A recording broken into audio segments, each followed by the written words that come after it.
Good morning, my brothers and sisters. May all please stand. Thank you. The reading is taken from the book of Psalms, chapter 121, from verse 1 up to 8. I lift my eyes to the mountains. Where does my help came from? My help comes from the Lord, the maker of heaven and earth. He will not let your foot slip. He who watches over you will not slumber. Indeed, he who watches over Israel will never slumber nor sleep. The Lord watches over you. The Lord is your shade at your right hand.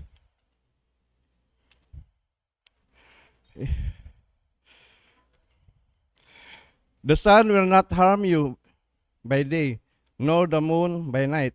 The Lord will keep you from all harm.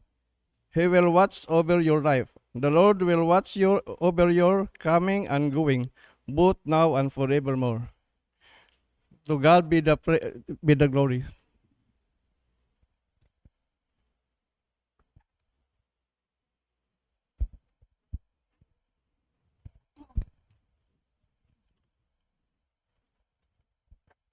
Amen. Saan nga po ba nanggagaling ang ating tulong kundi sa ating Panginoon?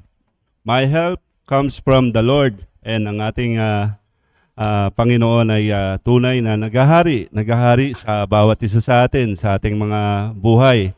Kaya't sa umagang ito, tayo'y magalak at magbigay ng papuri sa ating Panginoon dahil ang ating Panginoon ay reigns. The Lord, our God, reigns.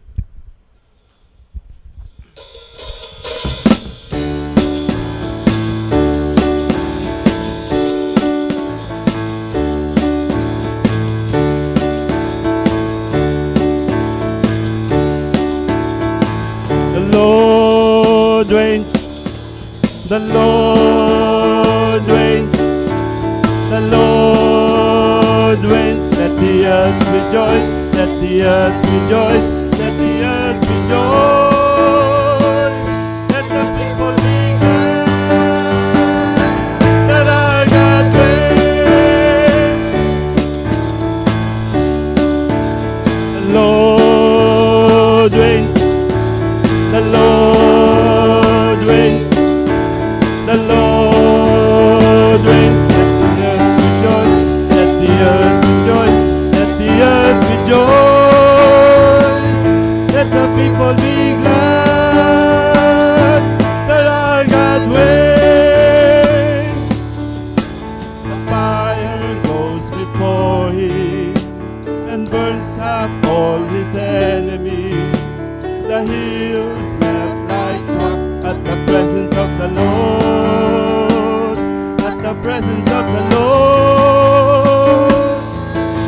The Lord reigns, the Lord reigns, the Lord reigns. Let the earth rejoice, let the earth rejoice, let the earth rejoice.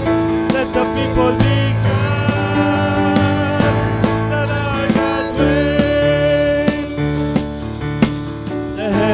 declare his righteousness, the people see his glory.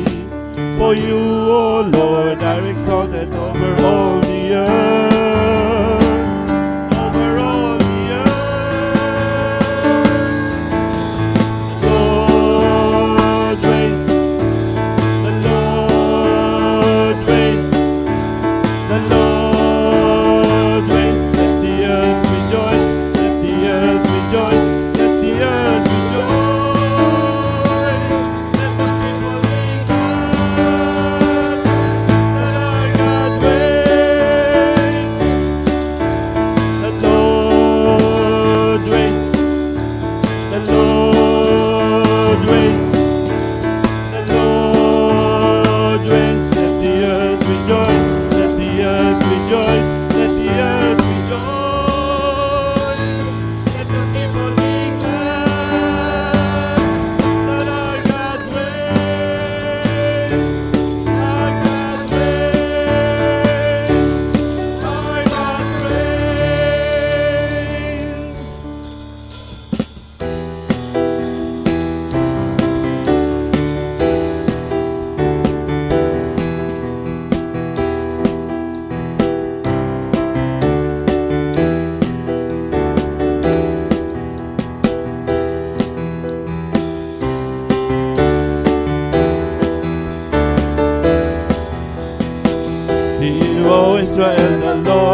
love the Lord thy God with all thy heart, with all thy mind, and give him glory, King of glory, in his ways delight.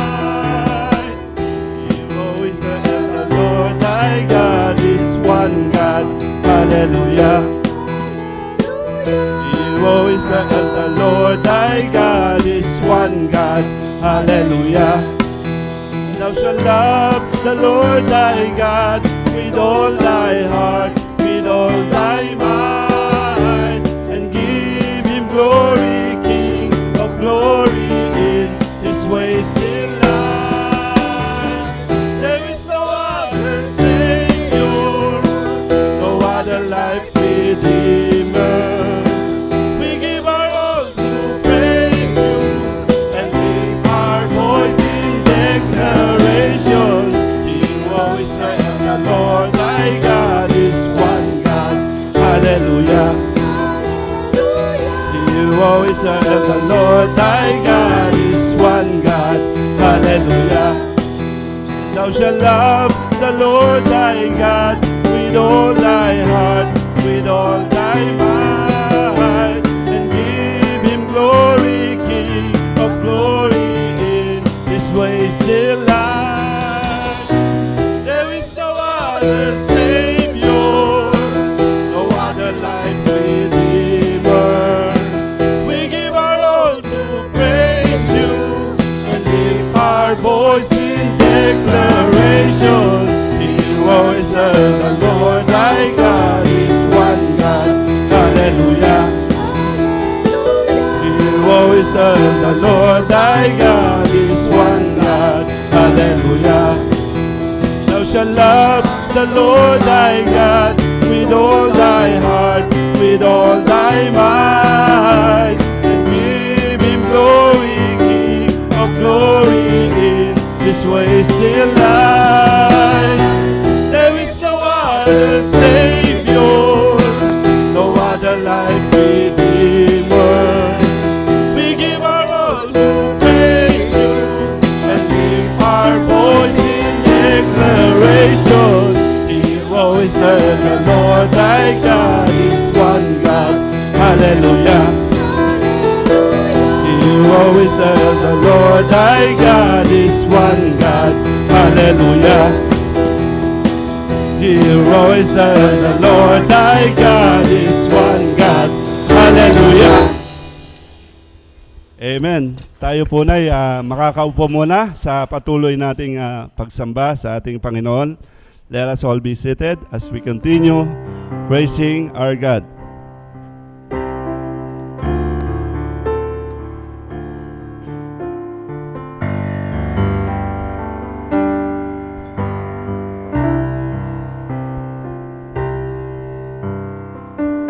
Father in heaven, how we love you.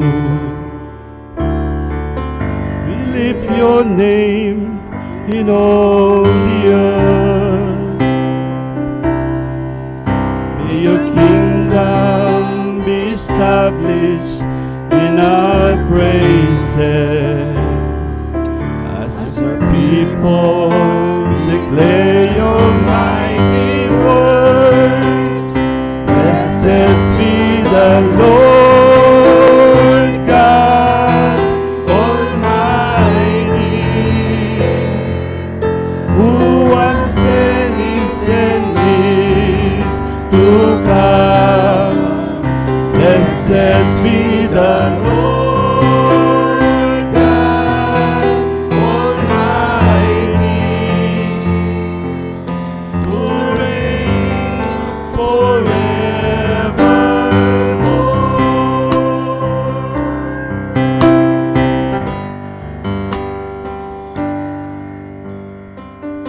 Father of mercy, be exalted. Be lifted high. For his sacrifice of love has won my pardon. and His resurrection power gives me life. Blessed be the Lord God Almighty, who was sent His enemies to God. Blessed be the Lord God Almighty, who reigns forevermore. Father in heaven,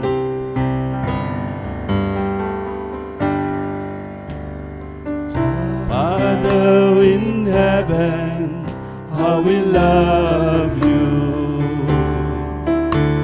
We lift your name in all the earth. May your kingdom be established in our praises, as your people declare your mighty words. Blessed be the Lord God Almighty, who was sent His enemies to God. Blessed be the Lord God Almighty, who reigns forevermore. Blessed be the Lord. Blessed be the Lord God Almighty, who was sent His enemies to God. Blessed be the Lord God Almighty, who reigns forevermore.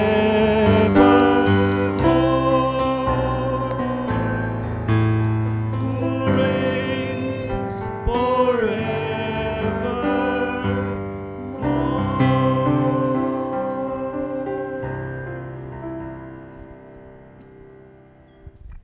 Blessed be the Lord our God.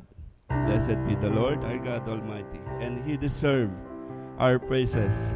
He deserves the glory.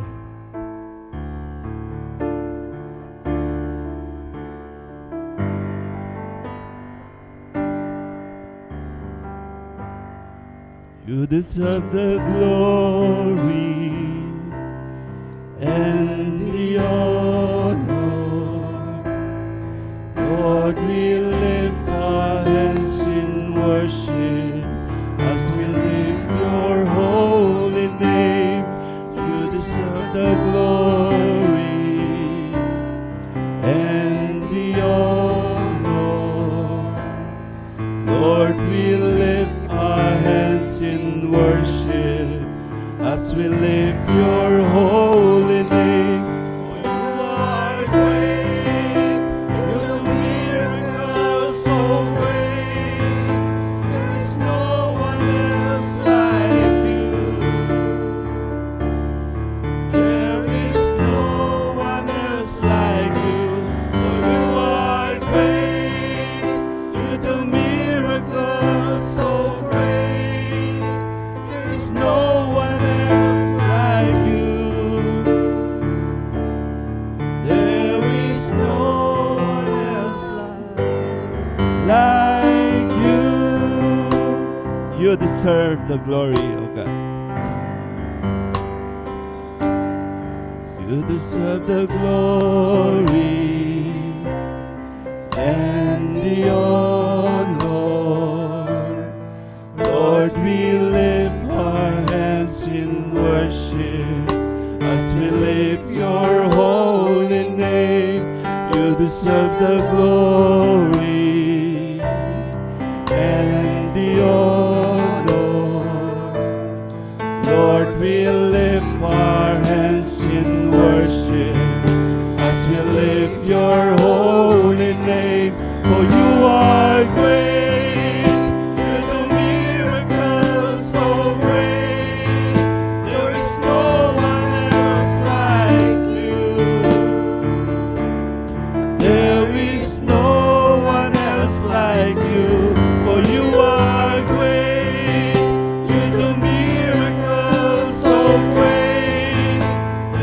no one else like you. There is no one else like you. For you are great. You do miracles so great. There is no one else like you. There is no one else like you.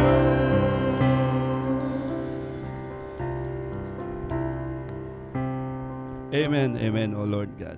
For you are great and there's no one else like you, O Lord, na karapat-dapat na may taas sa umagang ito. And salamat po sa pagbibigay ng panahon sa amin, O Lord God. At salamat po, O Panginoon, na patuloy ka naming itataas sa umagang ito at itatangal.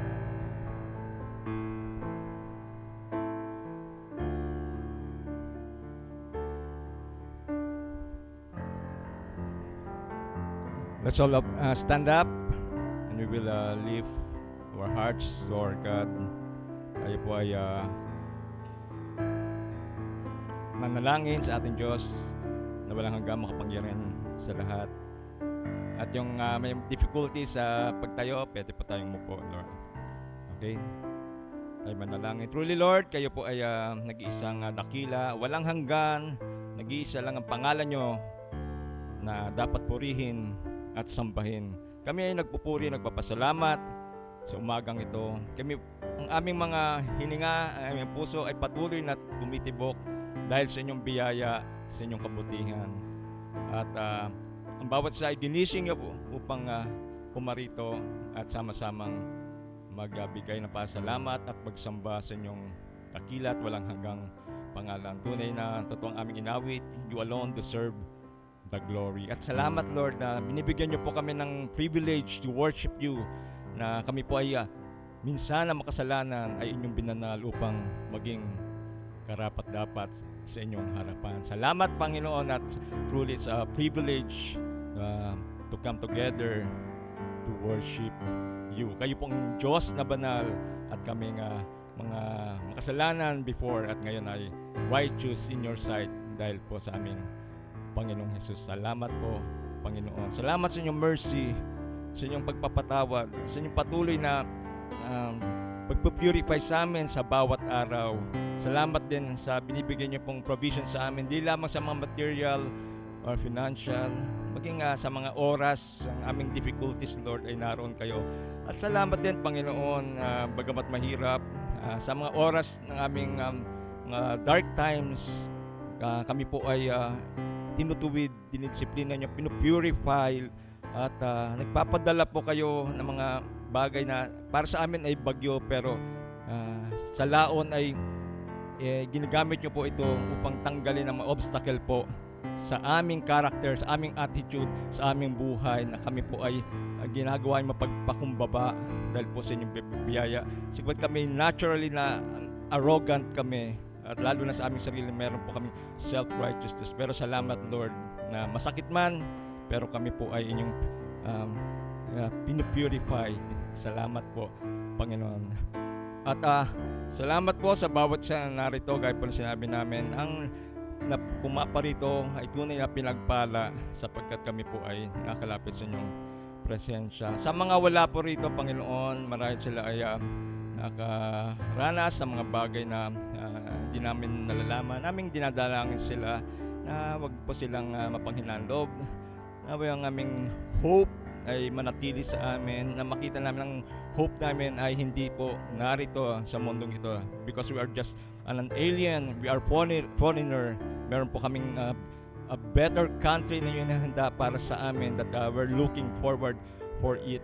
Kaya dahil po dyan, ang mga bagay na mahirap po dito sa mundo ay aming nalalampasan because of that promise na nakasama namin kayo for eternal glory, eternal joy. Salamat, Panginoon. At yung every family, dalangin po namin na patuloy niyo pong bigyan ng desire sa kanilang puso na maging passionate, i-desire ang inyong mga salita, i-desire na makilala pa po kayo ng mas malalim kung gaano kalawak at katindihan yung pag-ibig at pagpapatawad sa bawat isa. At yun din, dinadalangin namin ang aming iglesia, Marikina Brethren Christian Church, at dalangin namin ang ilaw na naway magningning po sa amin upang ang ilaw nito ay mag-spread po sa aming neighborhood, sa aming mga kamag-anak, sa aming family. Naway yung salt na meron po kami ay laging maging maalat, Lord, at hindi mawalang kabuluhan. At bawat ministry po, dalangin namin ang yung bless, pagpalain. Naway gawin namin ito para sa inyong kingdom, not for ourselves, not for our yung personal naming tataas ang aming sarili, kundi naway ang focus namin is to spread your words, spread your kingdom, at para marami pa pong makawala sa kanilang mga tanikala at magkaroon ng tunay na pag-asa, hope na hindi kailanman ay binibigay ng mundong ito. At yung mga leaders po ng church, naway ang leaders na to, kasama po ako, ay maging servant leaders, Lord. Makita po sa amin ang bunga, makita sa amin ang pagpapakumbaba, ang humbleness, ang humility, at laging ang aming goal ay to bring you glory, at ganun din ang to bring your church glory. Lord, dalangin namin ang aming nasyon, ang aming mundo.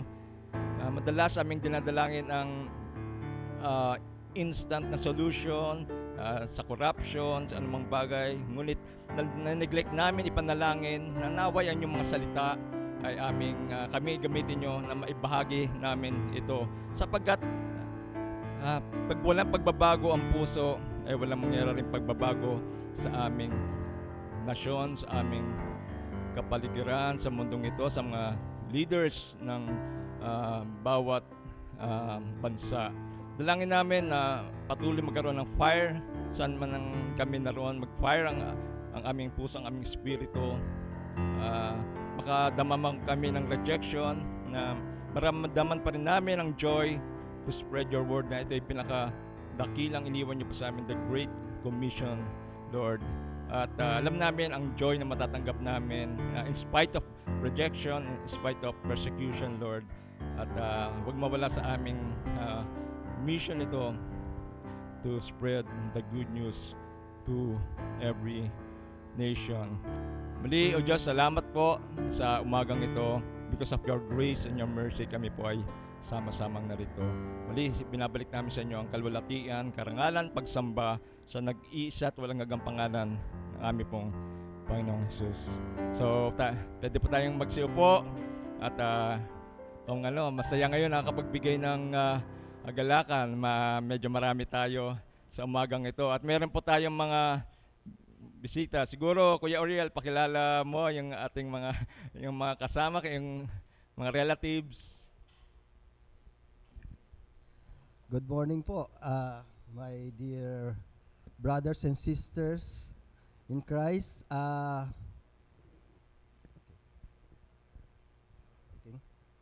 I'd like to welcome my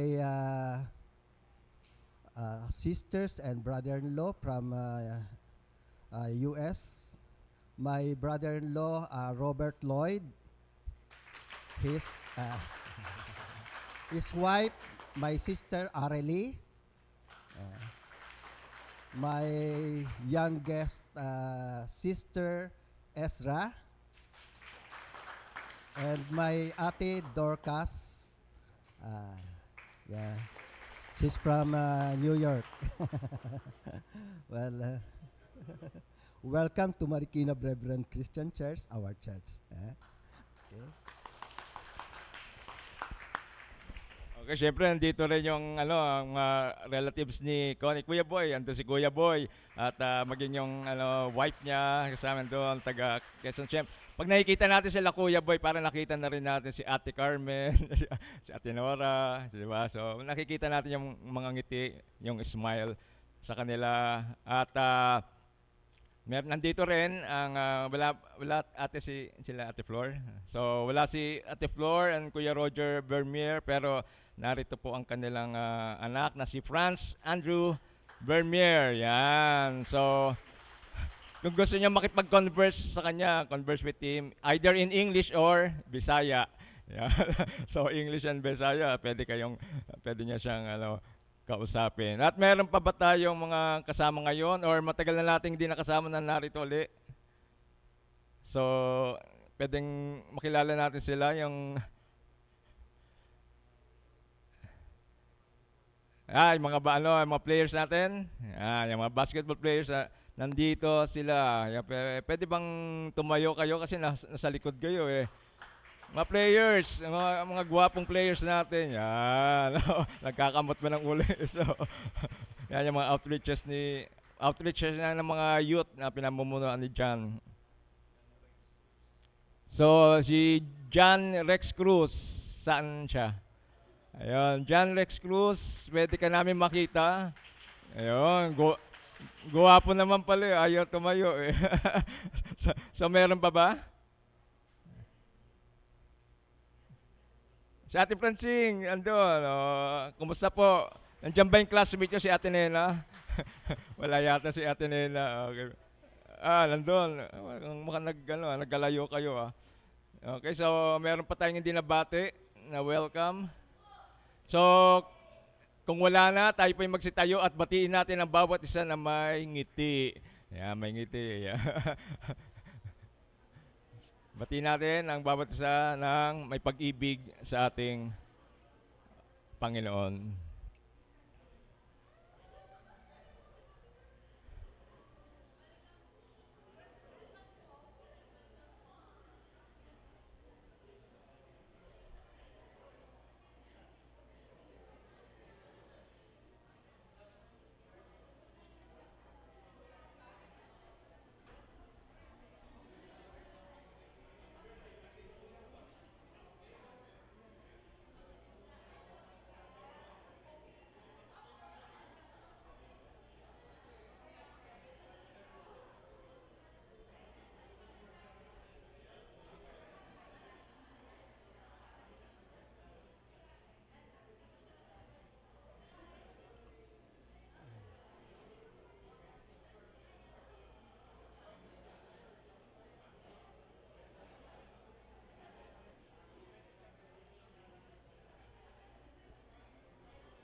Okay, napakasaya, napakaligaya na makita natin na masaya at nagbabatian ng bawat isa. May kanta yan, napakasaya at napakaligaya kung tayo ay nagbabatian, walang inggitan, walang tampuhan, at lagi nagmamahalan. Okay, punta na tayo sa ating offering.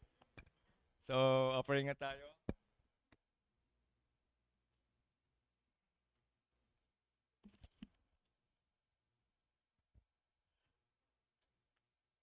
Dumako po tayo sa ating pagkakaloob. Allow me to read some verses from the book of Mark, chapter 12, beginning in verse 41.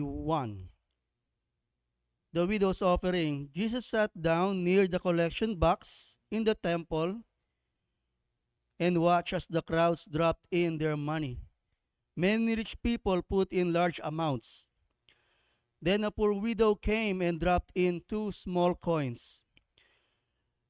Jesus called his disciples to him and said, I tell you the truth, this poor widow has given more than all the others who are making contributions. For they gave a tiny part of their surplus. But she, poor as she is, has given everything she had to live on. Sa ating pong pagsunod sa kautusan nating Panginoon sa pagkakaloob, lagi po nating isipin na ang panukat ng ating Panginoon ay hindi katulad ng panukat ng tayong mga tao.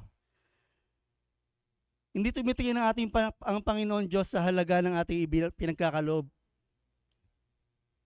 Kundi tinitingnan niya ang laki ng ating sakripisyo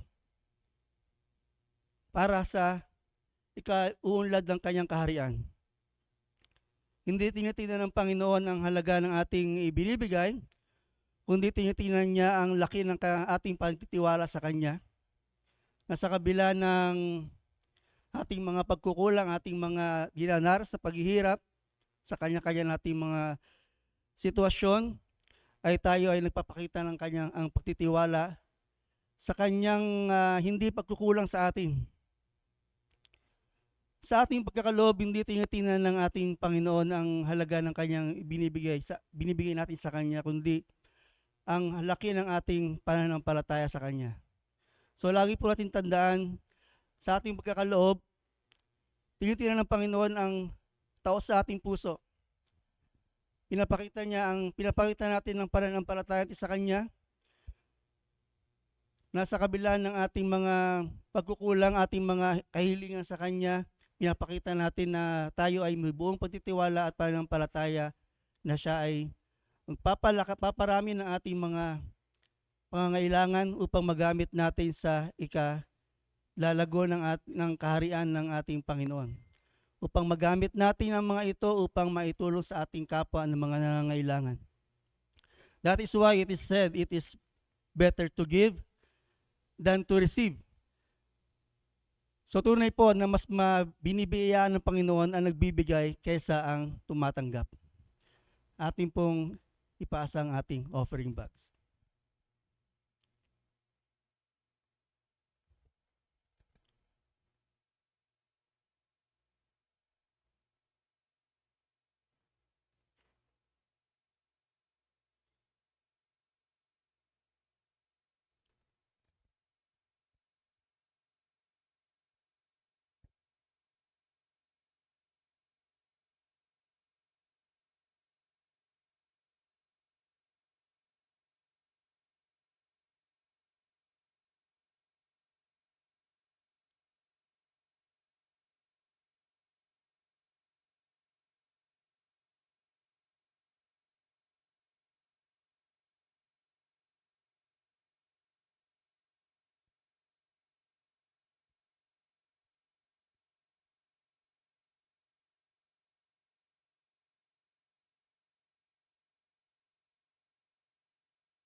Let us pray and thank the Lord. Father, we thank you, we praise you, and we give you thanks, O Lord, for all the blessings you have given us. Marami po salamat, Panginoon, sa mga biyayang pinibigay niyo sa amin, sa mga pagkakataon, sa mga talento, sa mga hanap buhay na pinagkakaloob niyo sa amin. Sa pamamagitan ng mga pagkakaloob nito, Panginoon, binabalik namin sa iyo ang taos-puso namin pasalamat. Ang taos-puso namin na kayanan para sa iyong kaharian, Panginoon. Dalangin po namin, we pray, O Lord, na gamitin niyo po ito upang maging pagpapala, hindi lamang sa aming mga kapwa mananampalataya, kundi sa lahat ng taong nangangailangan. Gamitin niyo po ito, Panginoon, na maging pagpapala sa aming mga ministry. At dalangin namin na patuloy na maging matatag ang aming pananampalataya, ang aming pagtitiwala sa iyo sa kabila ng aming mga dinaranas na kakulangan, sa kabila ng mga aming limited understanding, O Lord. Subalit sa aming pananampalataya sa iyo, na aming naintindihan, Panginoon, ay ikaw ang nagbibigay sa amin ng kalakasan at ng mga biyayang ito, Panginoon. Muli, we thank you and we praise you sa pangalan ng ating Panginoong Jesus. Amen.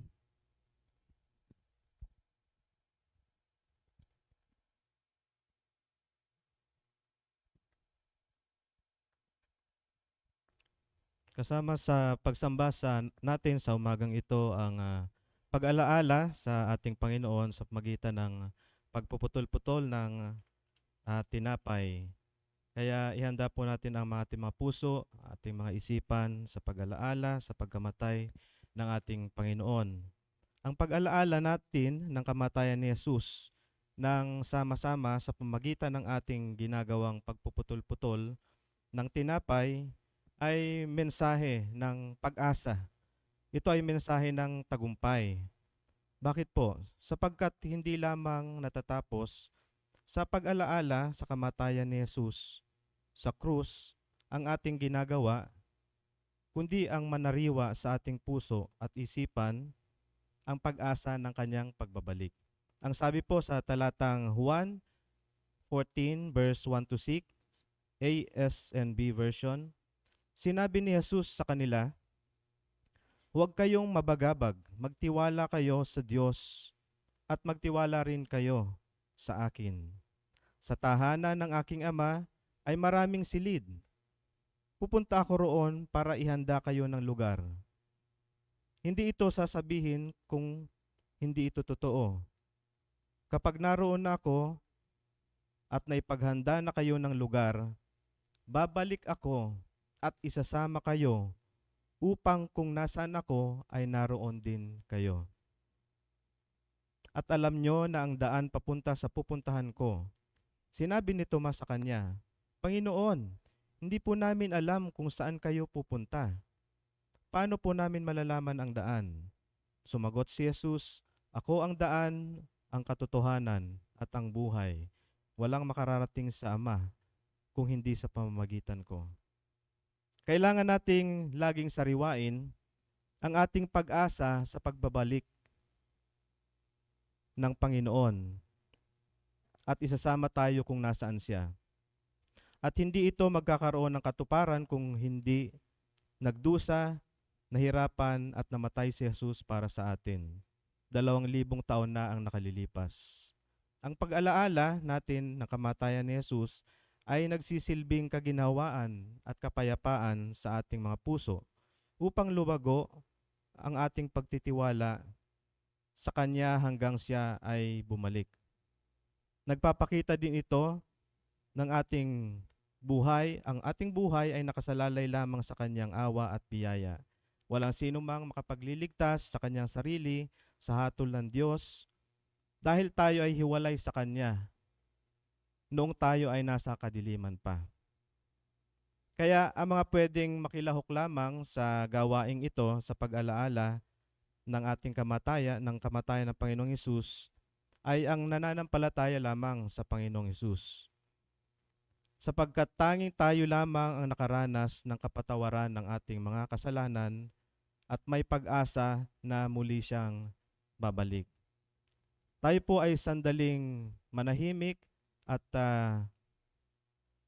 humarap sa ating Panginoon para humingi tayo ng tawad at ihanda ang ating mga puso at isipan sa pagtanggap ng tinapay at saro.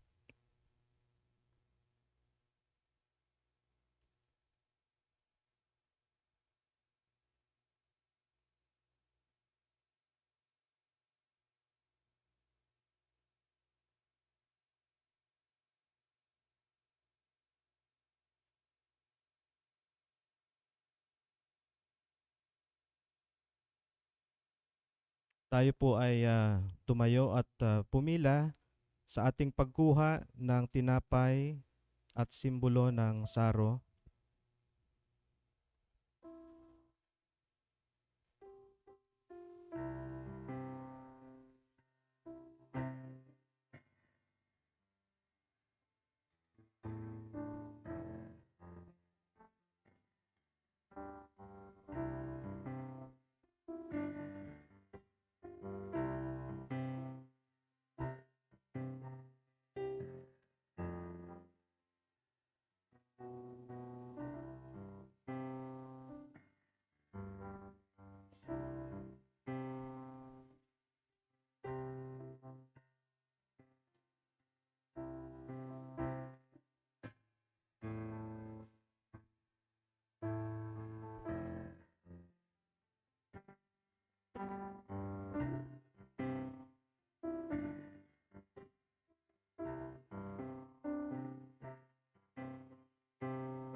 Hawakan po natin ang simbolo ng tinapay at saro. Ang sabi sa 1 Corinthians 11:23 to 26, "For I received from the Lord what I also delivered to you, that the Lord Jesus on the night when he was betrayed took bread. And when he had given thanks, he broke it and said, 'This is my body which is for you. Do this in remembrance of me.'" Sabay-sabay po tayo.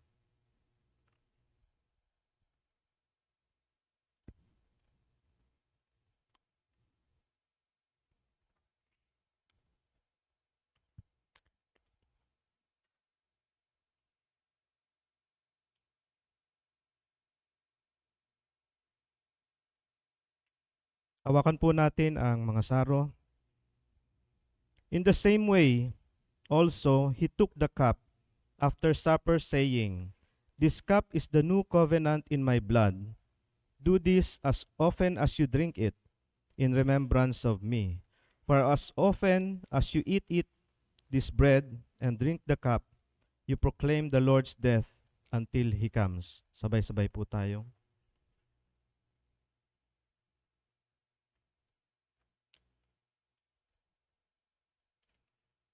Tayo po ay yumuko at manalangin. Maraming salamat, Panginoon, sa pagkakataong ito, sapagkat binigyan niyo po kami ng oras upang alalahanin ang iyong pagkamatay sa krus bilang kabayaran ng aming mga kasalanan. Kami po ay labis na nagagalak at nananariwa, Panginoon, ang mga sandaling kayo po ay namatay sa krus, nahirapan, nasaktan, at namatay, Panginoon. Tumulo ang dugo sa krus ng Kalbaryo. Dahil sa inyong pagmamahal, ito po ay kabayaran ng aming mga kasalanan na kailan may, Panginoon, ay hindi namin mababayaran ng aming mabubuting gawa. Salamat, Panginoon, sapagkat meron kaming pag-asa na sa inyong pagbabalik, Panginoon, ay kami po ay inyong isasama, na kung saan kayo ay naroon ay mapupunta rin kami. Salamat, Panginoon, sa inyong awa at sa inyong biyaya, dahil ito lamang po ang paraan upang kami po ay maligtas. Dahil sa inyong pag-ibig ay binigay niyo ang inyong bugtong na anak sa krus upang mamatay para sa aming mga kasalanan. Salamat, Panginoon, at nawa ay patuloy kaming umalala at kilalanin kayo bilang aming Panginoon. At habang kami po ay nabubuhay, alam po namin na kayo po ang aming tagumpay, ang iyong pag-asa namin, Panginoon, sa hanggang sa katapusan. Salamat, Panginoon, at pinupuri namin kayo at sinasamba at tinadakila. Sa tanging pangalan ni Jesus. Amen.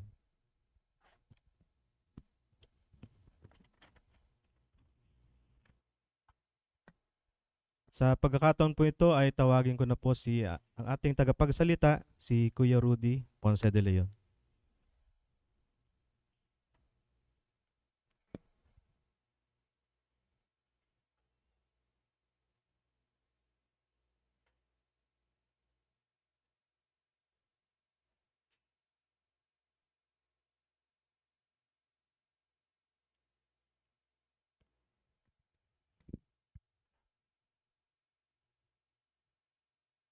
Magandang umaga sa inyong lahat. Pleasant, good Sunday morning to us all. This will be a testimonial message, and I will start, mag-uumpisa ako sa pagbabasa sa Efeso 2:8 hanggang 10. Ephesians 2:8 to 10.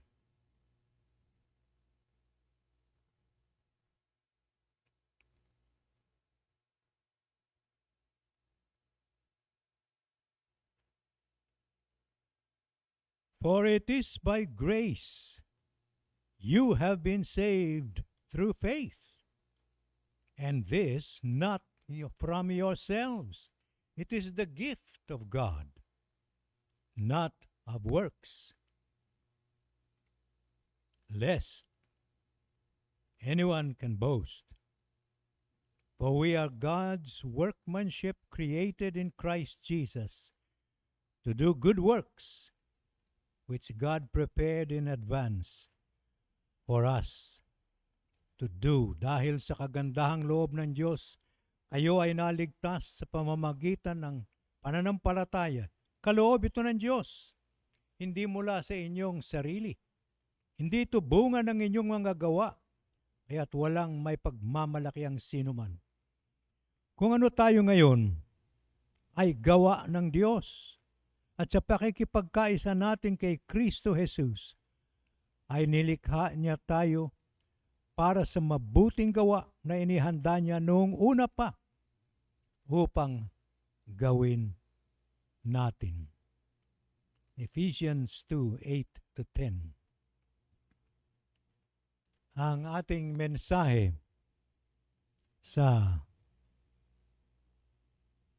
umagang ito ay patotoo sa biyaya, sa goodness ng Panginoon sa buhay ng iniligtas niya. At matapos na iligtas, ay pinagtatagumpay at binabago, ginagamit sa kabila ng inaakalang mga kahinaan o kabiguan sa buhay. Ang sabi sa Biblia sa Lumang Tipan, sa Aklat ng Mga Awit, Psalms 107, verse 7. Let the redeemed of the Lord say so, and praise Him. Lahat ng niligtas ng Diyos, tinubos ng Diyos, magpatotoo, magpuri. Noong nakaraang linggo, 2 linggo, sa mapayapa at kasiyasiyang pamamaalam sa libing ng kapatid na Kuya June Bautista. Naroon ang patotoo na mabuting marinig o mapapaalalahanan tayo. Ang patotoo ng buhay ng ating Kuya June. Pero dahil wala na siya sa ating piling, pahintulot ninyo at ng kanyang butihing may bahay, kapatid na Ate Elimer, ay isasaysay ko. Many years ago, ay dumating sa church namin sa San Juan, isang binata. May dalang 2 pamangkin para dumalo ang mga ito sa paralang lingguhan namin o Sunday School. At matapos niyang malaman kung anong oras siya kailangan bumalik para iuwi ang kanyang mga pamangkin, ay magpapaalam na siya. Pero hindi ko siya binitawan. Mabuti naman at handa pala siyang makipagkwentuhan.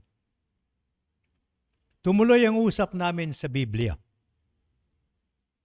sa kabanalan at pag-ibig ng Diyos, at sa kasalanan, at sa paghatol na hinaharap ng tao dahil sa pagiging makasalanan, malayo sa Diyos.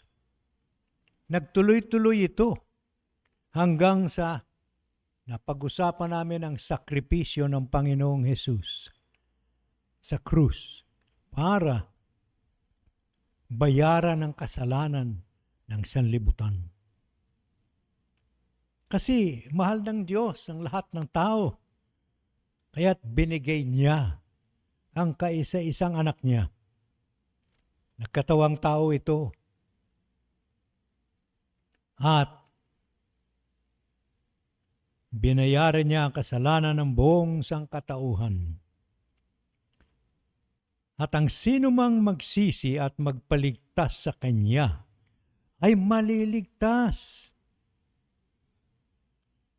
Ibig sabihin, mawawala ang makasalanang ito sa paghatol at maliligtas. Because Jesus Christ, the Son of God, paid for the sins of mankind through His sacrifice on the cross. All who repent of their sins and recognize their need of salvation and by faith ask Jesus Christ to save him. Jesus Christ, because of God's great love, will bring salvation into his life. Open na open ang Kuya June sa pag-uusap namin. Open na open siya. Dumating na ulit ang mga pamangkin niyang hinatid. At ngayon ay iuwi na. Naging malinaw din kay Kuya June na kailangan niyang magpaligtas kay Jesus. At ang kinin ng kaligtasang ipinangako niya. Doon kami nagtapos. Sumunod na linggo, bumalik siya. At sumali na sa klase ng mga kaedad niya. Ang aming Sunday school noon ay may kanya-kanyang mga classification sa edad. At nang tanungin ko siya tungkol sa pinag-usapan naming kaligtasan kay Kristo, ay sinagot niya, oo, kinilala niya ang kanyang sarili na makasalanan at kinausap niya mula sa kanyang puso ang Panginoong Hesus para iligtas siya at bigyan siya ng buhay na walang hanggan. So he understood our conversation regarding the gospel. And he said, yes. He asked Jesus to come into his life and be his Savior. Matapos ang ilang linggo, nakasama na siya na nagpabautismo sa tubig. Nagpupuri sa kaligtasan niya na natamo mula sa anak ng Diyos. Hallelujah.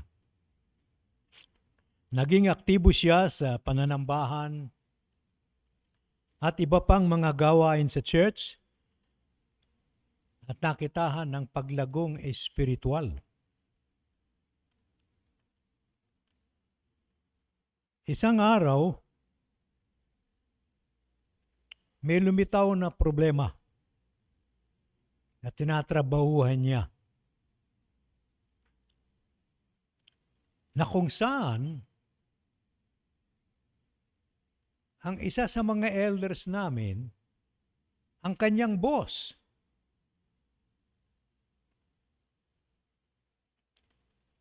laking gulat niya nang isama namin siya, kaming mga elders, isinama namin siya sa restaurant At pinag-usapan namin ang problema niya sa trabaho. Kasama yung kanyang boss na isa sa mga elders namin. At ipinanalangin namin siya at ang problema sa trabaho. Naging napakalaking encouragement kay June, kay Kuya June ito, na ang mga elders ng church ay may malasakit sa kanya at interesado sa kanyang problema. Tapos ang ilang panahon, ako at ang aking may bahay, me and my wife, ay kinausap ni Kuya June. Sabi niya, merong isang dalaga sa church na kinagigiliwan niya. Dahil sa kilalang kilala namin, ang dalagang iyon, nag-ingat kami para hindi kami mataranta. Matapos naming ipanalangin ito, sabi namin sa kanya, Kuya June, sige, i-develop mo ang friendship niyo at ipanalangin. Kami rin ay mananalangin. Matapos ang ilang linggo, ang kapatid na Ate Elimer Santos ay nag-visitation. At kami ang unang binisita.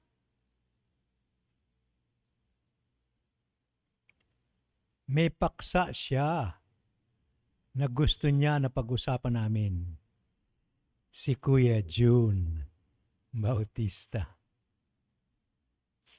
Of course, hindi kami nagulat. Of course, dahil pareho silang tapat na Kristiyano. Dalagat binata at nasa tamang edad naman, ang payo namin ay ituloy nila ang pagkakaibigan at ipanalangin at pag-aralan kung bagay nga sila sa isa't isa para maging mag-asawa.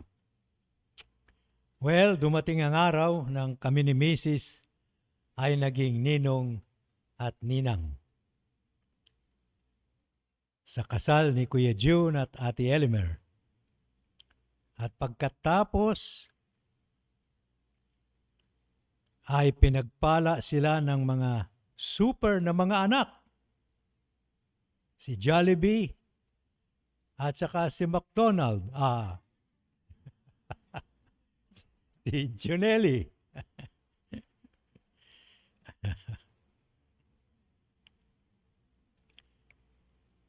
Pero pagkatapos noon, malungkot naman kami sa San Juan na mabawasan ng mga mahal na miyembro na Bautista family na naagaw ng Marikina Brethren Bible Church na noon ay tinatawag pang Q Plaza pa yata kayo noon. Ano bang original na pangalan ninyo?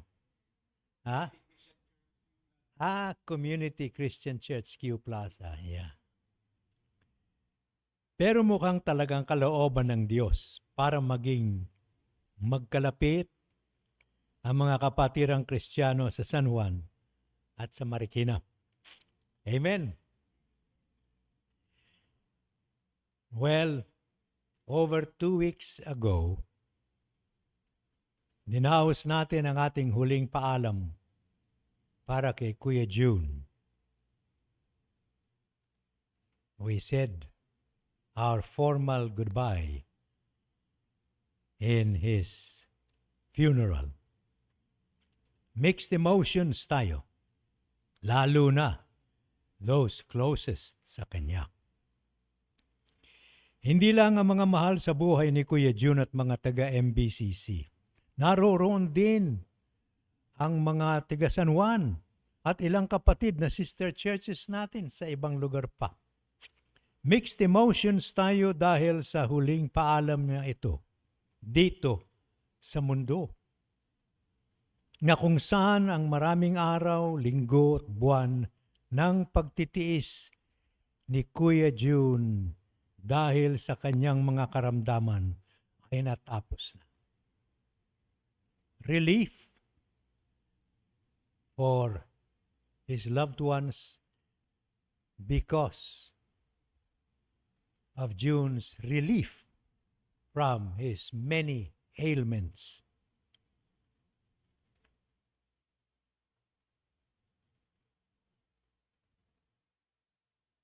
Lubos na ang ginhawa at paghinga niya sa mga dinadamdam ng kanyang naghirap na katawan.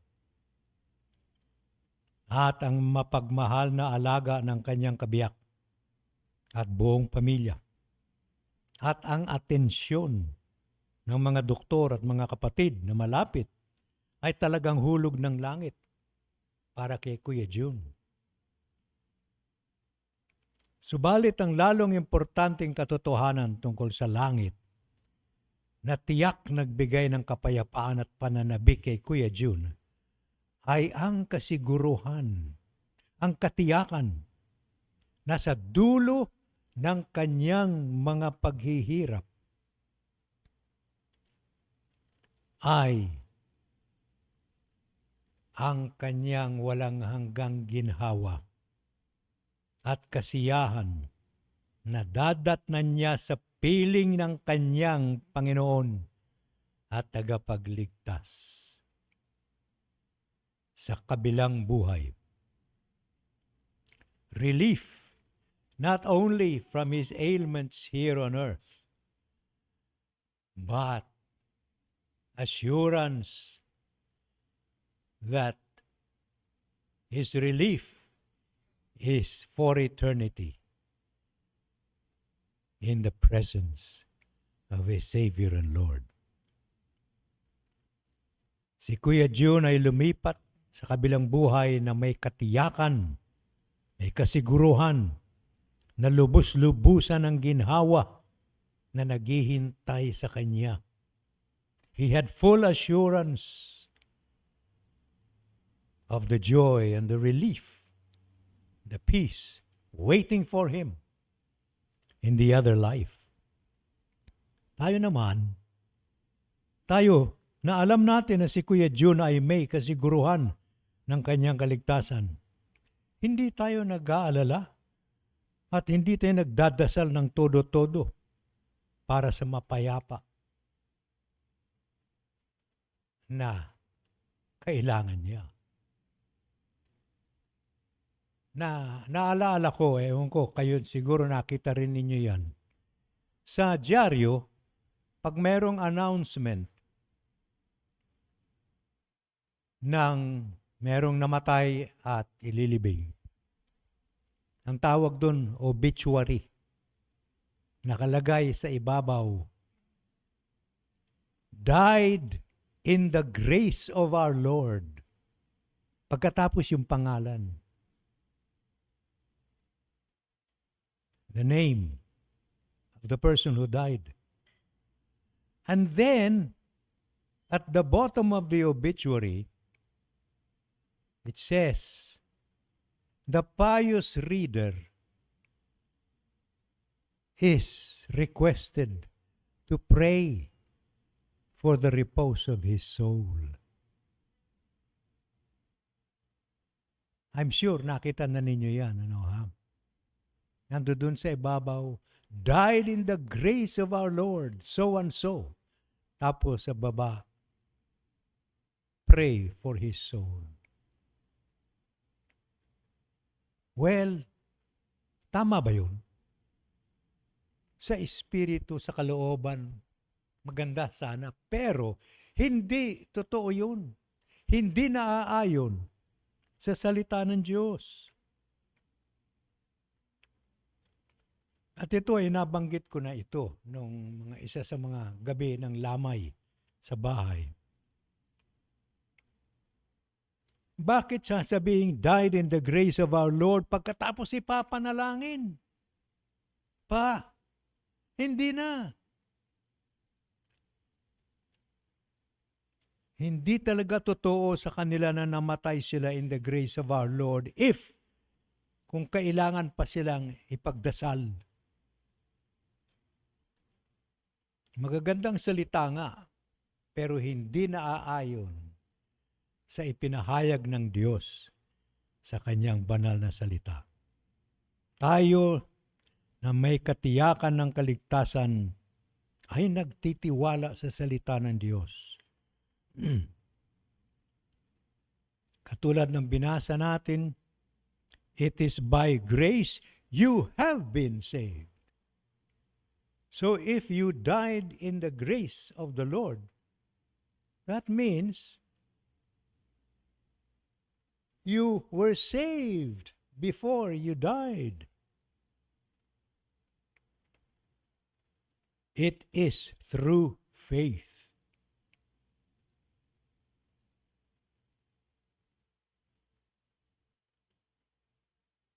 So ang sabi ni Apostol Pablo sa mga kapatiran sa Efeso na sinulatan niya, kayo na sumampalataya na kay Kristo ay namatay para sa inyo, ay nasa ilalim na ng biyaya ng Diyos. Ligtas na, may kapayapaan na, buhay, kahit kamamatay lang.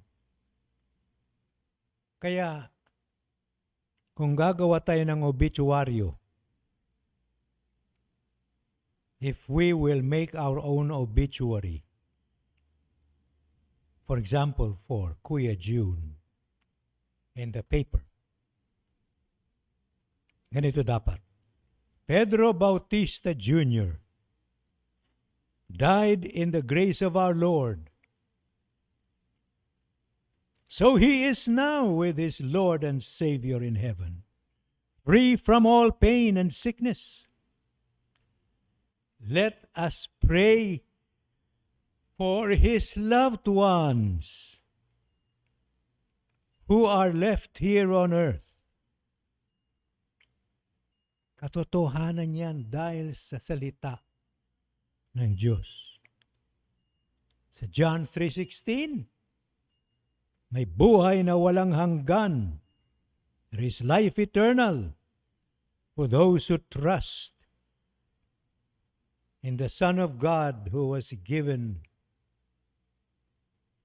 as an offering, as a solution to the eternal problem of sinful mankind. Hindi pagmamalaki o pagmamayabang ang pagiging sigurado sa langit.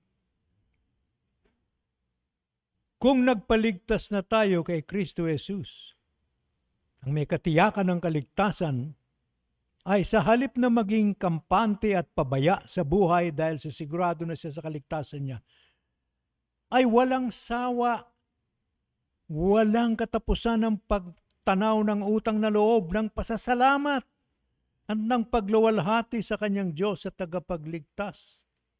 At hindi lang tayo nagpapasalamat sa panahon ng banal na hapunan na katulad ng ginawa natin kanina. Hindi. Ang ating puso ay palaging tumatanaw ng utang na loob sa Panginoon natin na nagbigay sa atin ng kaligtasan.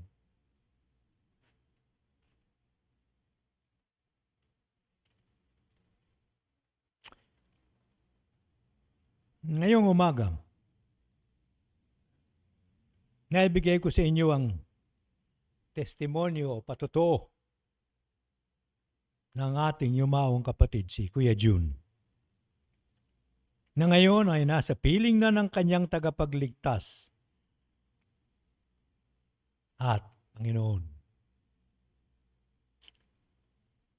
As a song says, sinasabi ng isang awiting Kristiyano, na bagay, nag-goodbye message sa atin ni Kuya June. On that happy golden shore, where the faithful part no more, and the storms of life are over, meet me there, where the night dissolves away into pure and perfect day. I am going there to stay. That's June Bautista. I am going there to stay. Meet me there, where the harps of angels ring, and the saints forever sing in the palace of the King. Meet me there, where the tree of life is blooming and the storms of life are over, in a world that shall never end. Meet me there. Meet me there.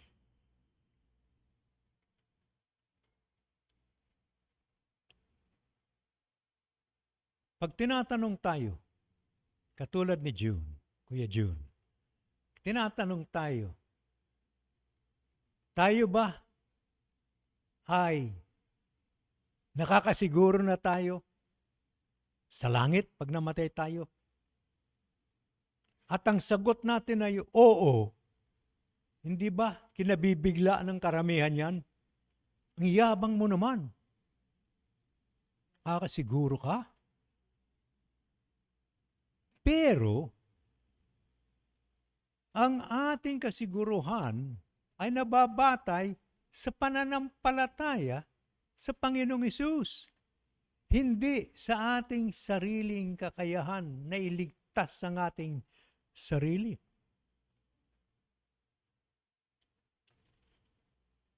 Kaya napakaganda na tayo ay nakakapag-share ng gospel. Hindi lamang para makakumbinsi tayo na sumama na yung iba sa atin, kung hindi, masasabi natin para makasama natin sila sa langit. Actually, ang ating karanasan ng kaligtasan kay Kristo, our experience of salvation in Christ Jesus must result in assurance of salvation. Kung hindi, nasaan ang ating pananampalataya? Where is our faith? Ewan ko kung nakapag-share na kayo sa ibang tao, sa ibang sekta, sa ibang grupo, at na-emphasize mo ang katiyakan ng kaligtasan. Kung ano ang naging experience mo. Pero hindi tayo nagmamayabang. Si Kuya June ay hindi siya nagmayabang na nasasabi niya.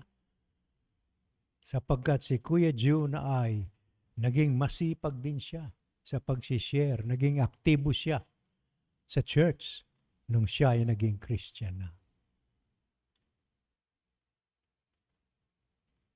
The assurance of salvation is the immediate result of trusting Christ as personal Lord and Savior. And then,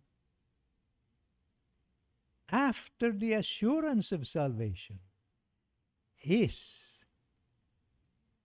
the change of life.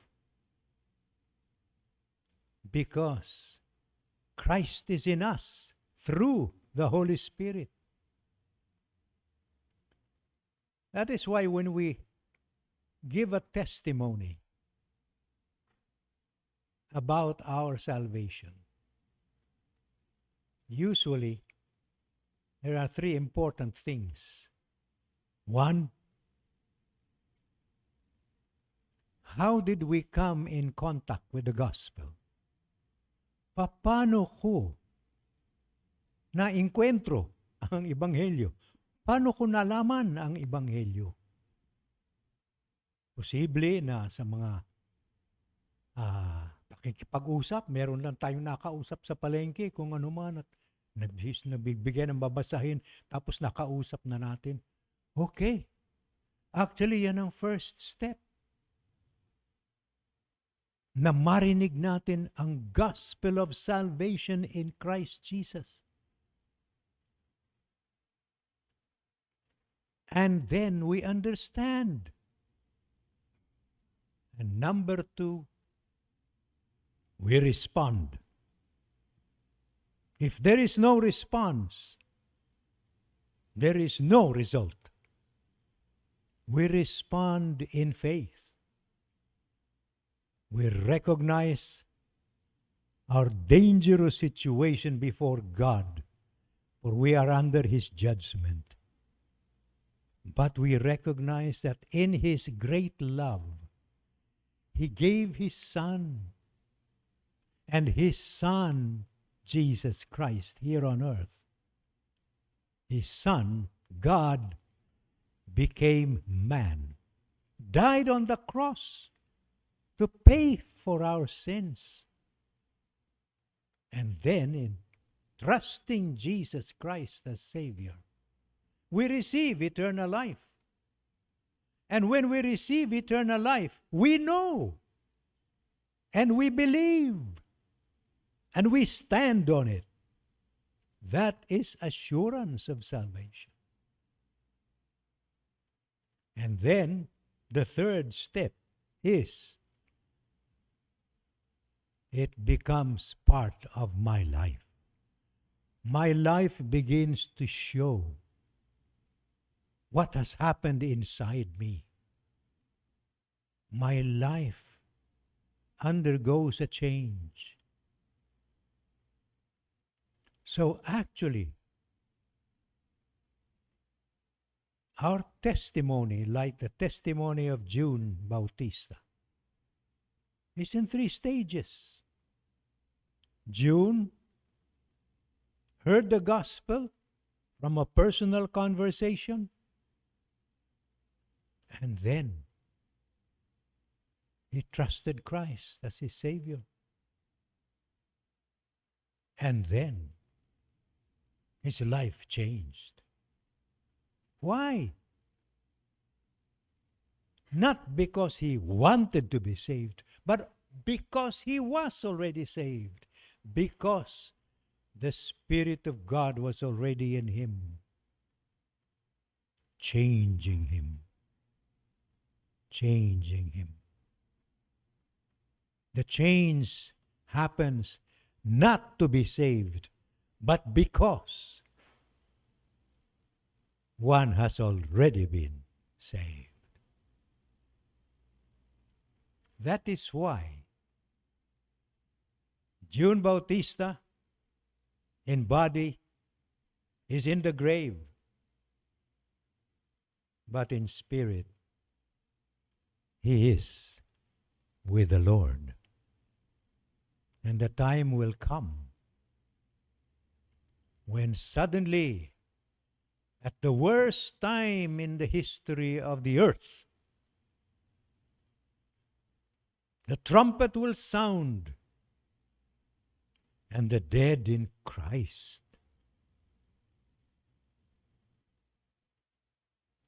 loved ones of yours, and Sister Elimer's loved one, June Bautista.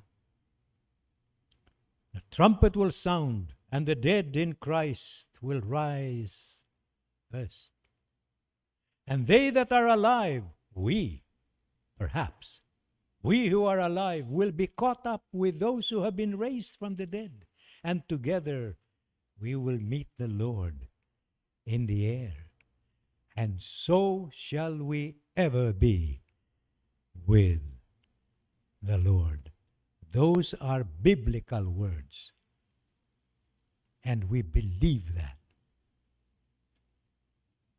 So those who have trusted Christ as Savior have assurance of salvation, and their lives are being changed.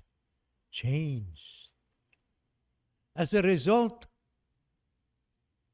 of the Spirit of God working within, and because the one who has been saved is so grateful that he surrenders his life totally to the one who saved him and continues to care for him until the great, as the song says, great getting up morning, when the dead in Christ shall rise first, and we who are alive will be caught up together with them in the air.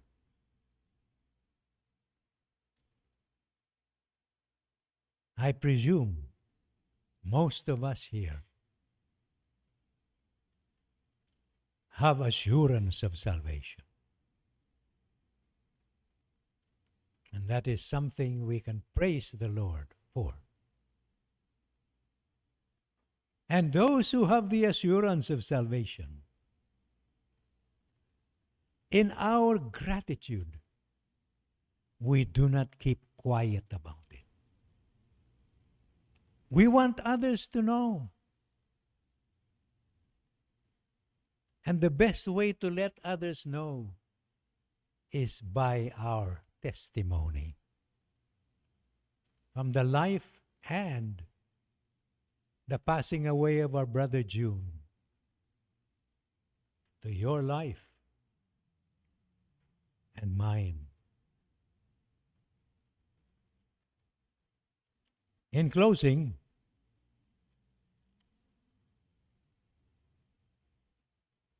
one of you, one of the elders in this church, will come up here and give his testimony. 3 minutes. 3-minute testimony. 1 minute, he will tell how he met the Lord Jesus Christ through the gospel. The 2nd minute, he will talk about how he understood the gospel and how he received the Lord Jesus Christ as his Savior. The 3rd minute,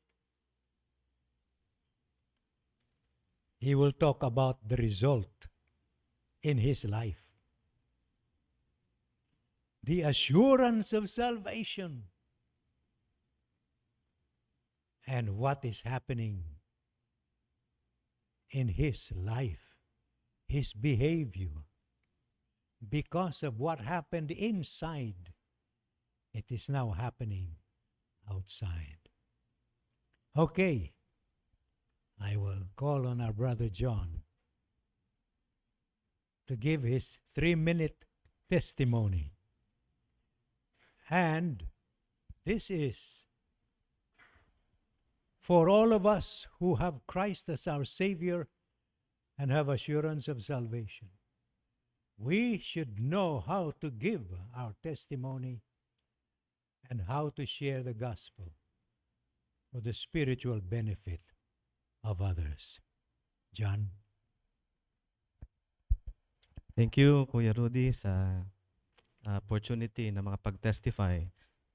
Pero bago po ang lahat ay gusto kong sabihin na after na mamatay si Kuya June, ay pumanaw rin ang ating kapatid na si Ate Lilia. So, ito pong January and February, 2 pong ating kapatid ang namayapa at isa nga po dun si Ate Lilia at nandito po ang kanyang mga kapatid, no? Si Kuya Boy. So, siya po ay namatay nung Tuesday, at nakremate siya ng Wednesday. At inaasahan po natin ang inyong mga panalangin sa comfort at blessings ng kanyang pamilya na naiwan.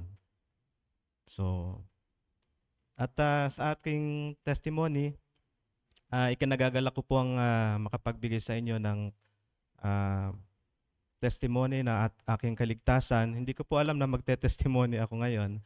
Ah, ah, kinalabit lang ako ni Kuya Rudy. Pero alam natin bilang isang Kristiyano ay handa tayo laging mag-testify sa lahat ng tao. So ito po ang aking testimony. Ako po ay laking sa community ng Christian. So bata pa lamang po ako ay nasa Sunday school na po ako. Kaya ako ay laking Sunday school. Makulit din po ako noon kaya takbo na ako ng takbo sa Sunday school. Hindi ako nakikinig dahil ang aking parents ay worker din sa church. So mula nung pagkabata ko hanggang sa high school siguro ay uma-attend ako ng church at nagpe-present pa sa mga activities, programs sa church. Pero marami ng input sa akin ang Sunday school. Pero dahil ako ay bata pa at wala pang kaunawaan, ay medyo nadidisregard ko yon. So hanggang sa nagkaisip ako, and one time, nung nagkaroon ng camp sa InterVarsity Christian Fellowship, ay isa ako sa participants. At dun sa in-input ng mga Sunday school at sa aking mga parents, ay naunawaan ko sa isang session na talagang kung paano ako makasalanan, na hindi ako karapat-dapat sa Kanya. Na kasi yung pagtanggap, kasi nung Sunday school, nagpapatanggap yung mga Sunday schooler eh. Pero doon pa lang, hindi ko nauunawaan. Sige, tatanggapin ko. Pero wala sa aking puso. Hanggang sa doon nga sa camp, naunawaan ko na talagang yung pagtanggap pala is may kasamang pangunawa. Hindi mo lang tatanggapin dahil pinatanggap ka. Yung understanding na si Kristo ay namatay sa krus at para bayaran yung kasalanan natin na hindi talaga ako makakabayad ng kasalanan ko. Kasi kamatayan nga ang kabayaran eh. Yung mabubuting gawa ko, hindi naman ako masama na katulad ng mga testimony ng iba na from ganitong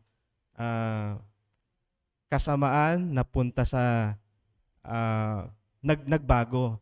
Hindi ganun yung aking pagbabago eh. Yung aking pagbabago is yung nagkaroon ng purpose yung aking buhay. Kasi ako, go with the flow lang eh. Parang siguro kahit anong i-feed sa akin, madali kong i-accept.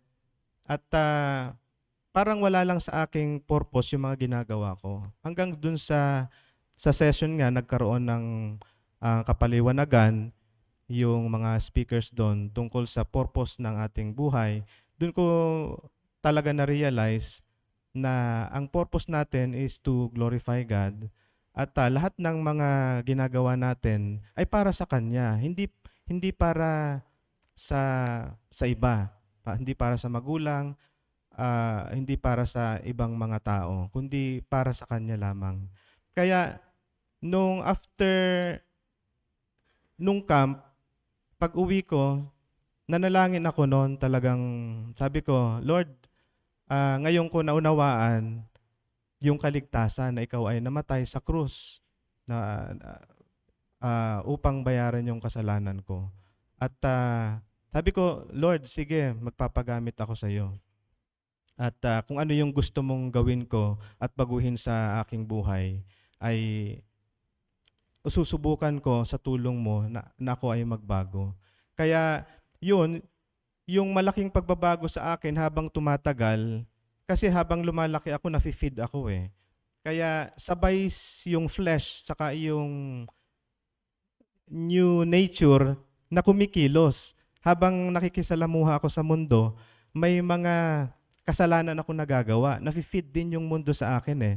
Pero ang nakakapagtaka is merong kumokontrol na hindi gawin yon.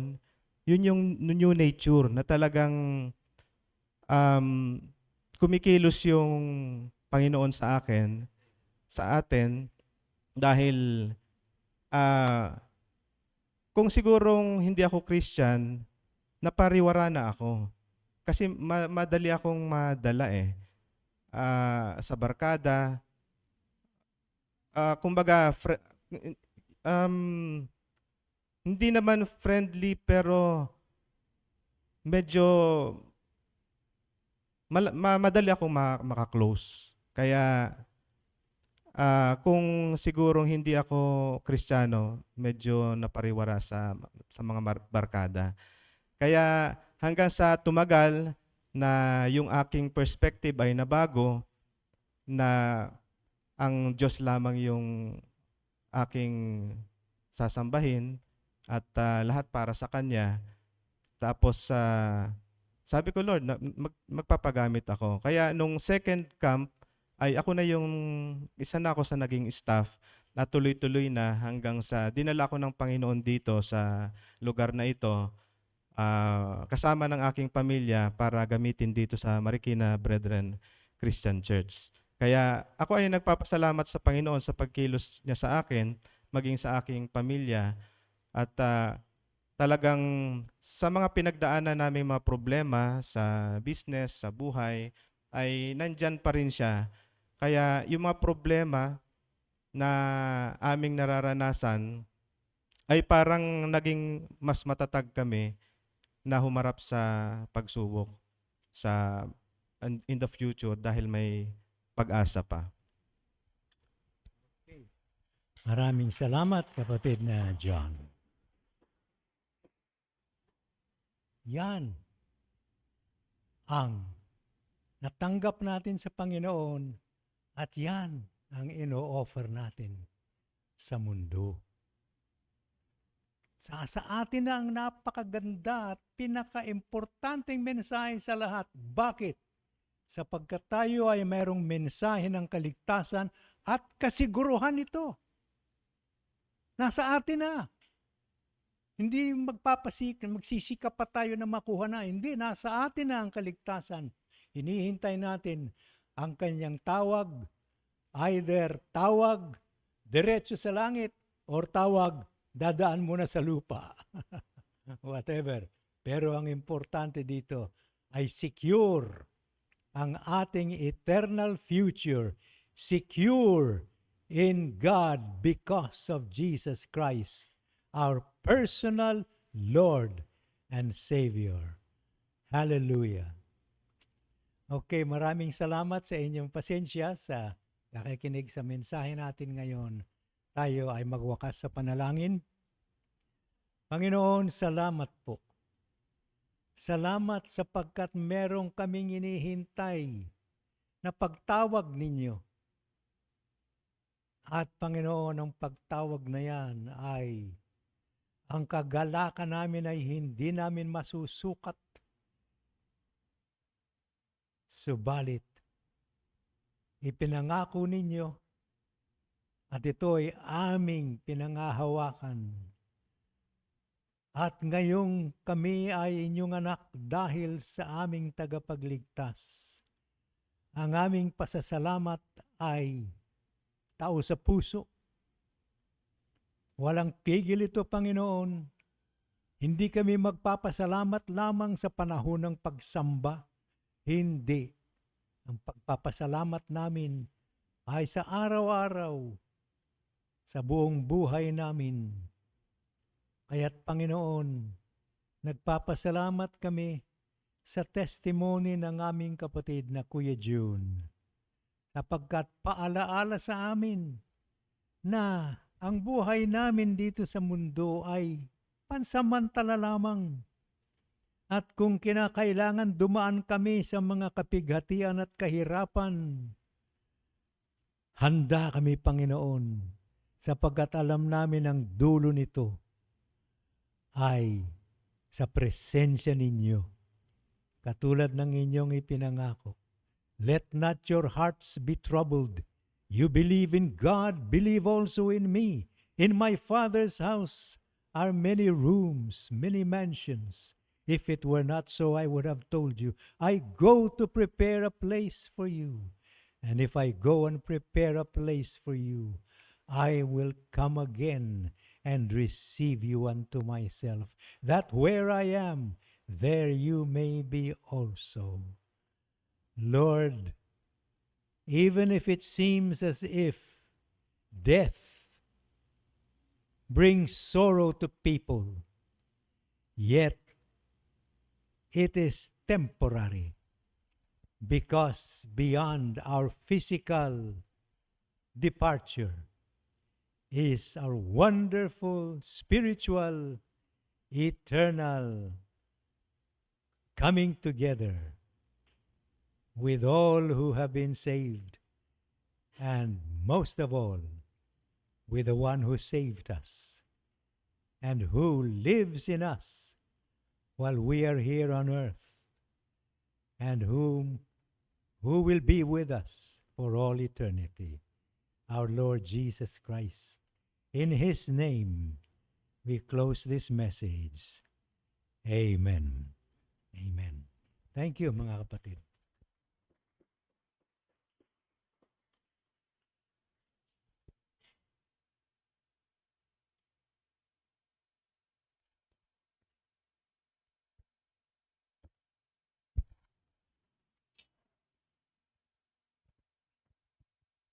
Ayan, isang napakagandang mensahe at paalala sa ating mga mananampalataya na tayong binigyan, pinagkalooban ng Panginoon ng kanyang kahabagan at kaligtasan ay na pinapaalalahanan tayo na ito'y ating ibahagi, ipatotoo sa ating mga mahal sa buhay, sa mga kaibigan, katrabaho, at kung saan man tayo nandoon. Tayo'y laging handang magpatotoo para sa Panginoon.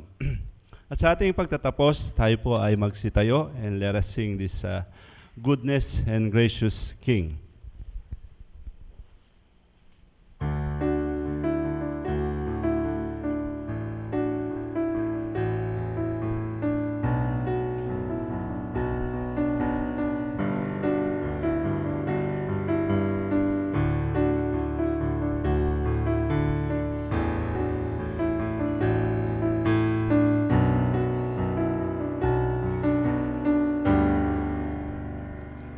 I approach the throne of glory. Nothing in my hands I bring, but the promise of acceptance from a good and gracious King.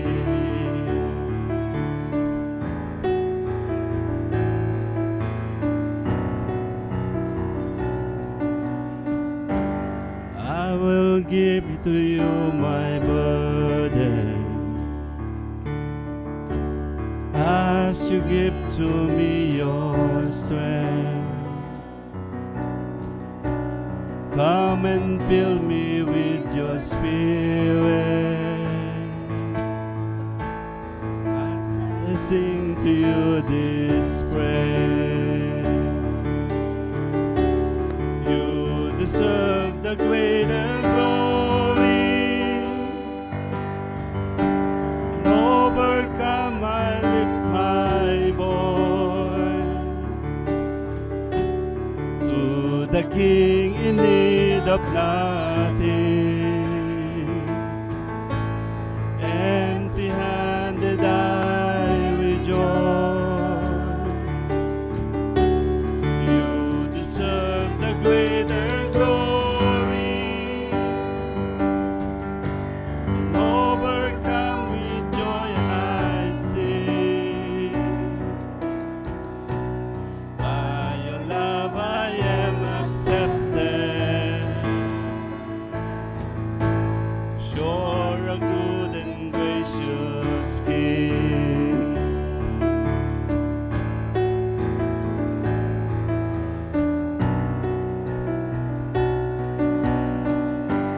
And oh, what grace that you would see me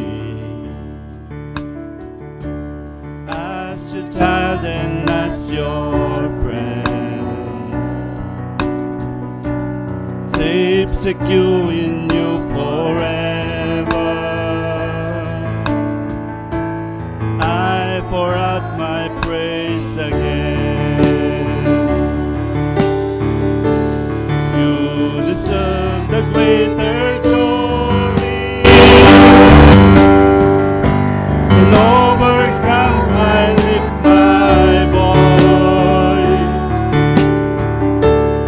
to the King in need of nothing.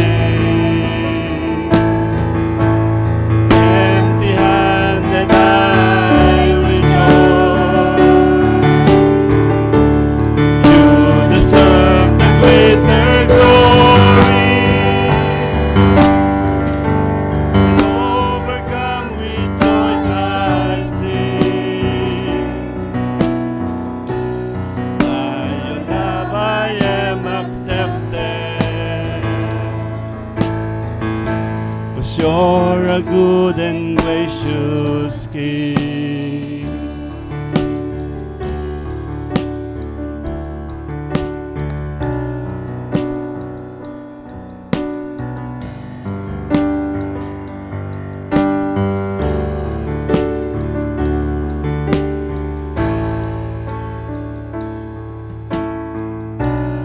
Holy, holy, Lord Almighty, good and gracious, good and gracious. Holy, holy, Lord Almighty, good and gracious King. Holy, holy, Lord Almighty, good and gracious, good and gracious. Holy, holy, Lord Almighty, good and gracious King. You deserve the greater glory. Overcome, I lift my voice to the King in need of nothing. Empty-handed I rejoice. You deserve the greater glory. Overcome with joy I sing. By your love I am accepted.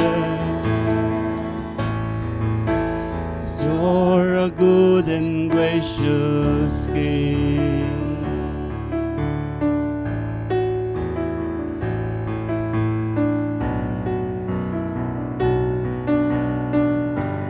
You're a good and gracious King. Amen and amen. Amen. Purihin ang Panginoon sa ating pagsamba sa umagang ito. Tayo po na makakaupo dahil tayo may mga paalala para sa ating church sa umagang ito. So ang ating pong Sunday service ay 9, nag-uumpisa ng 9 a.m.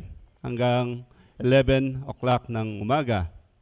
At meron tayong mga growth groups after po ng ating service. And then also merong youth fellowship every last Sunday ng month. Ayan.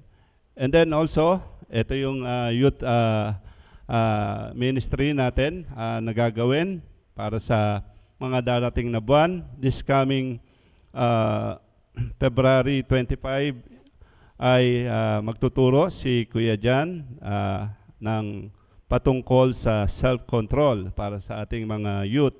So we encourage yung ating mga youth na umattend sa ganitong gawain. And also si Kuya Chris on March 31, kanya namang itatalakayin yung patience para sa ating mga Kristyano. And on April, ang inyong lingkod ay magtuturo din about gentleness.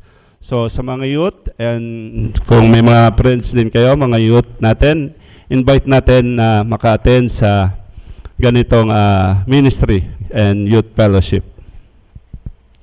Of course, prayer meeting natin every Wednesday, 5 p.m. to 7 p.m. ng gabi dito sa baba ng church. At meron tayong basketball fellowship na ginaganap every first Sunday. Ginaganap po yan sa Green Park. So, ipag-pray natin tong basketball fellowship na ito. At least dito rin nating i-spread sa mga kabataan yung salita ng Panginoon. At ang Women's Fellowship every second Sunday ng month, pagkatapos din po yan ng service natin. Children's Sunday School, so 10 a.m. ng umaga. So after nung ating praise and worship, yung mga bata ay nandun sa baba para turuan sila sa salita ng Panginoon.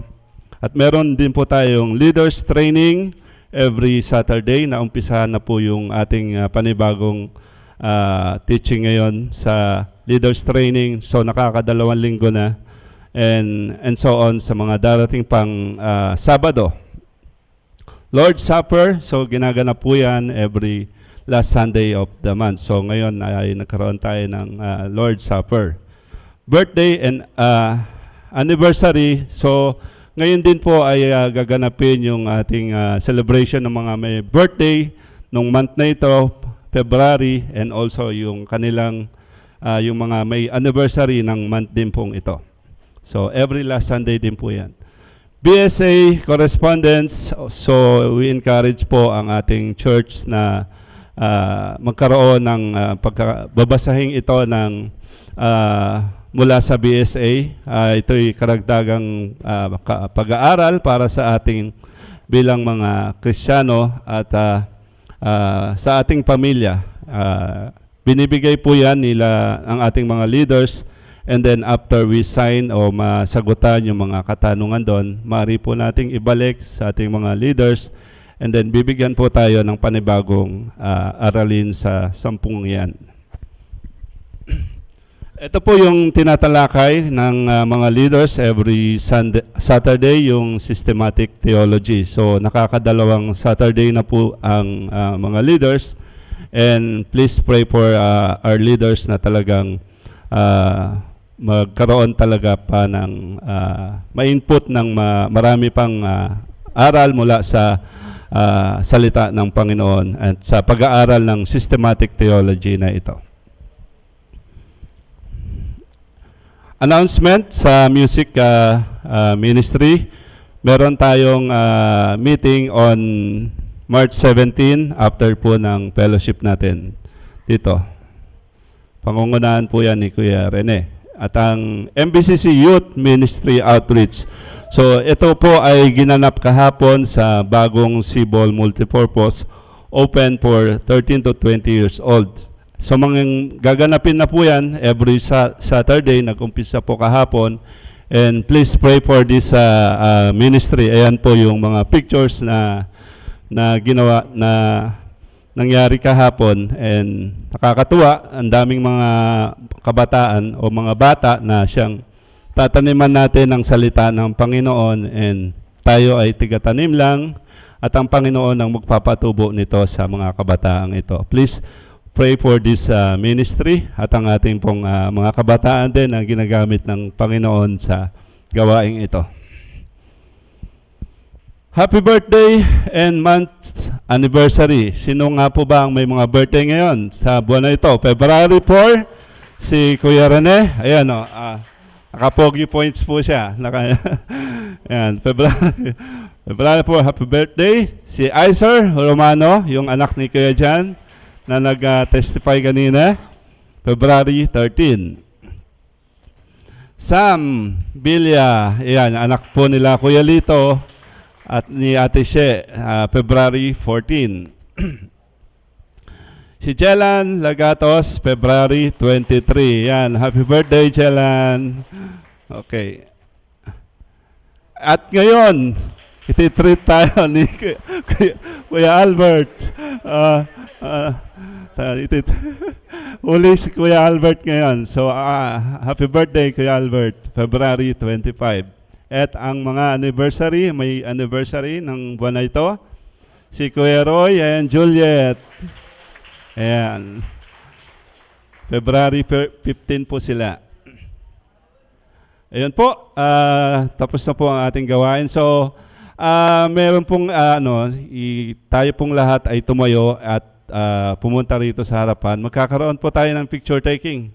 Picture taking daw po lahat so that isang souvenir sa ating church. Ayan. Then after ng picture taking, meron po tayong sa baba, lunch fellowship para tayo ay magkaroon ng salo-salo.